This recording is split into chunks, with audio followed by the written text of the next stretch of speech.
viskais herättää lapseni.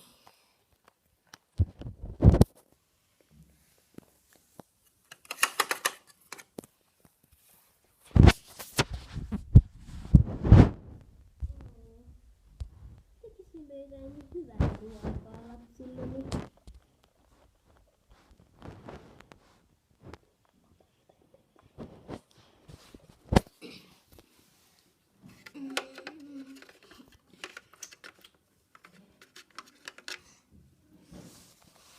Huomenta, äiti. Huomenta, kulta. Missä siskosi, siis puolisiskosi ovat? Nukkuu vielä. Ai jaa. No miltä se on herkullista puuroa? Ja Se on nallepuuroa. Tuleeko tänään kaverisi käymään meille? no,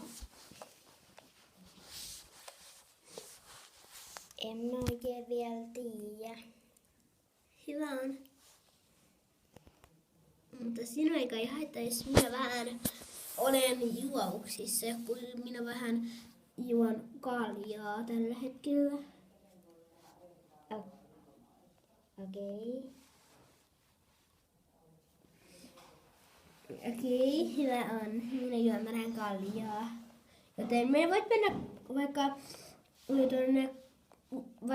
minä lähden sitten baariin tästä tänään yönä, koska minä menen etsimään uutta miestäni.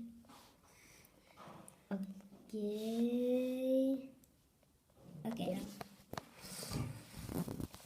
No niin, mennepäs sinä vaikka muualle pukemaan, vaikka sinähän on nyt vielä yöllä puvussa, eikö outoa? Ja menen.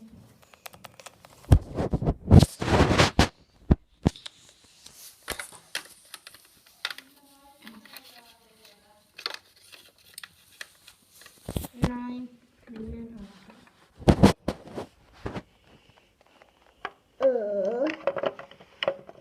UMG, sisko herää lihava sisko. Mun pitää olla kaunis. Mä en oo lihavaa. No antaa, meidän pitää kiusata, koska meidän puolisiskoa. Ai niin joo. Se on parasta. Hei, onks se joku läskinekru? Niinpä. Neekeri, hän on neekeri paskaa. Missä se on? Oh, anteeksi äiti. Puoläiti. No menkääpäs nyt siitä. Okei. Siinähän siinä on. Haista paskaa. Me kiusataan sua täällä kellarissa.